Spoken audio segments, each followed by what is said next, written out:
नमस्कार, सार्थक न्यूज के इस बुलेटिन में आपका स्वागत है। मैं हूं आपके साथ जुनेद और सबसे पहले नजर डाल लेते हैं न्यूज हेडलाइंस पर। हिमाचल से केरल तक बर्ड फ्लू का खौफ, हरियाणा में 1 लाख मुर्गियों की मौत से मचा हड़कंप।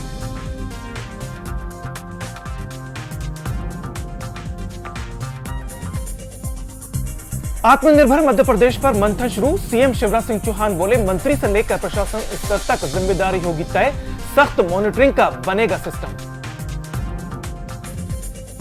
नई संसद सेंट्रल विस्टा विवाद, मोदी के ड्रीम प्रोजेक्ट को सुप्रीम कोर्ट की सशर्त मंजूरी, कहा पुरातत्व संरक्षण समिति की सहमति जरूरी। और अब सभी समाचारों को देख लेते हैं विस्तार के साथ। कोरोना वैक्सीन के आने पर राहत के बीच अब एक नया संकट गहराता दिखाई दे रहा है। देश के कई राज्यों में बर्ड फ्लू फैल गया है। राजस्थान, मध्य प्रदेश के बाद हिमाचल और केरल तक बर्ड फ्लू से दहशत मच गई है, जिसे देखते हुए राज्य सरकारों ने अलर्ट जारी कर दिया है। मध्य प्रदेश में 23 दिसंबर से 3 जनवरी तक 376 कौवों की मौत हो चुकी है। इनमें से सबसे ज्यादा 142 मौतें इंदौर में हुई हैं। इसके अलावा मंदसौर में 100, आगर मालवा में 112, खरगोन जिले में 13 और सीहोर में 9 कौवों की मौत हो चुकी है। और अब बात कर लेते हैं शिवराज कैबिनेट की। शिवराज कैबिनेट की बैठक में आत्मनिर्भर मध्य प्रदेश बनाने पर चर्चा की गई। मुख्यमंत्री शिवराज सिंह चौहान ने मंत्रियों के साथ इसके रोड मैप पर मंथन किया। बैठक की शुरुआत करते हुए मुख्यमंत्री शिवराज सिंह चौहान ने कहा कि आत्मनिर्भर मध्य प्रदेश के रोड मैप में अधोसंरचना विकास, स्वास्थ्य एवं शिक्षा, अर्थव्यवस्था एवं रोजगार और सुशासन पर स्पष्ट रणनीति तैयार की गई है।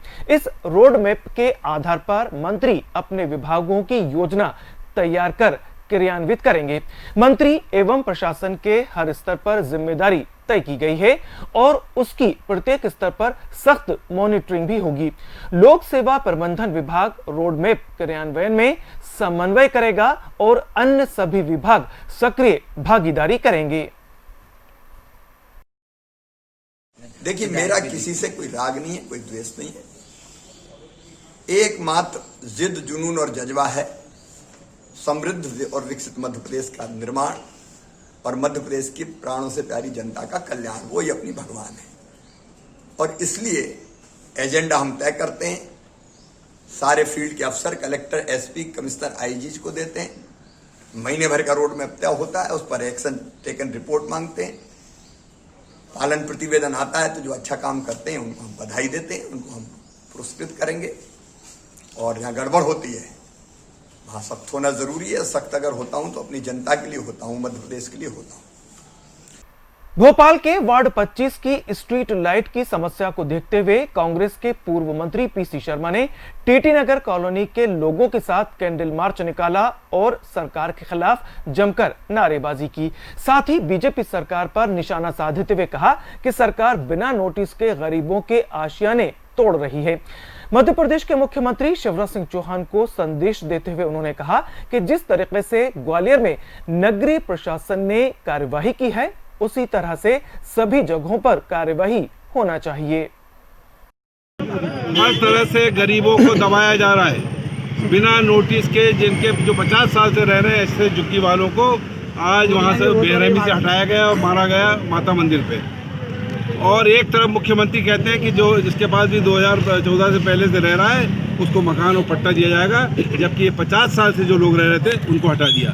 ये कार्रवाई बर्दाश्त नहीं की जाएगी। आज हमने ये कैंडल मार्च किया है। भोपाल सांसद प्रज्ञा सिंह ठाकुर मालेगांव बम ब्लास्ट कांड की सुनवाई के दौरान एनआईए कोर्ट में पेश हुई। हालांकि दूसरे पक्ष की अनुपस्थिति के चलते सुनवाई टल गई। सांसद प्रज्ञा सिंह ठाकुर ने अपनी अस्वस्थता को लेकर कांग्रेस को जिम्मेदार ठहराया है। उन्होंने कहा कि कांग्रेस मुझे मारना चाहती है, लेकिन मैं हर बार ठीक होकर कोर्ट में उपस्थित हो जाती हूं। मैं हर सुनवाई में अदालत में आती हूं। पिछली सुनवाई में स्वास्थ्य ठीक न होने के कारण उपस्थित नहीं हो पाई थी। मैं सच्ची देशभक्त हूं। मुझे अपने संविधान पर पूरा भरोसा है। पिछली डेट देखिए, मैं आई हूँ और जो पिछली डेट थी, ठीक इसके पहले वाली डेट थी, उस समय मैं एम्स में एडमिट थी। मैं ट्रीटमेंट ले रही हूँ। मुझे कई तकलीफ़ें हैं, जो कांग्रेस की देन है उससे मैं ठीक हो रही हूँ। जो वो चाहते हैं कि मुझे मार देना चाहिए तो वो मार नहीं पा रहे हैं। मैं स्वस्थ होकर फिर से आती हूँ कोर्ट में। आज भी मैंने कहा मैं नियम का पालन करती हूँ, सिद्धांतों की पक्की हूँ, नियम की पक्की हूँ।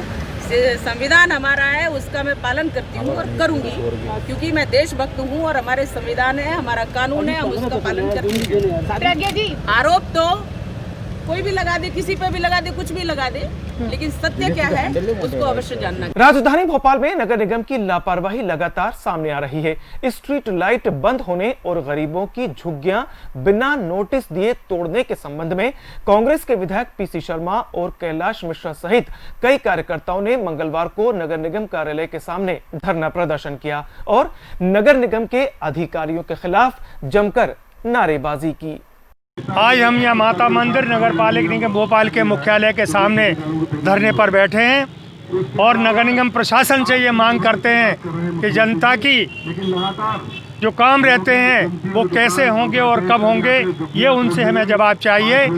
और हद तो तब हो जाती है कि जब नगर निगम में कर्मचारी काम करते हैं, चाहे वो 25 दिन के हों, चाहे और भी रेगुलर कर्मचारी हों, उनकी तनख्वाह तक नहीं दी जा रही। लोग काम कैसे करें? इसके विरोध में यहाँ पर हम लोग धरने पर बैठे हैं और कांग्रेस मांग करती है कि भोपाल की जनता के जनहित के काम नगर निगम को करना चाहिए। गंजबासौदा के सरकारी राजीव गांधी अस्पताल में आए दिन लापरवाही सामने आ रही है। ऐसा ही एक मामला सामने आया है, जहां भगवान दुबे अपने पैर का इलाज कराने अस्पताल पहुंचे, जहां दुबे को एक इंजेक्शन और कुछ दवाइयां दी गईं। लेकिन जब भगवान दुबे के पैर से सूजन कम नहीं हुई तो वह अपना इलाज कराने प्राइवेट हॉस्पिटल पहुंचे। इससे जाहिर होता है कि यहाँ के सरकारी अस्पताल में डॉक्टर्स मरीजों पर कोई ध्यान नहीं देते हैं, जिससे उनका पैसा और समय दोनों बर्बाद होते हैं। मेरे पैर में फ्रैक्चर है। क्या है? वो फ्रैक्चर हो गया था मेरे पैर में। सरकारी हॉस्पिटल गया, उधर उन्होंने देखा तो ऐसे ही और उन्होंने इंजेक्शन लगा के कह दिया सुबह आना। सुबह उन्होंने एक्सरे निकाला और वो बोलने लगे कि कुछ नहीं है। फिर उन्होंने सोचा एक बार प्राइवेट दिखा लें, तो उन्होंने बोला कि फ्रैक्चर आएंगे। और फिलहाल इस बुलेटिन में मेरे साथ इतना ही। इजाजत दीजिए, नमस्कार।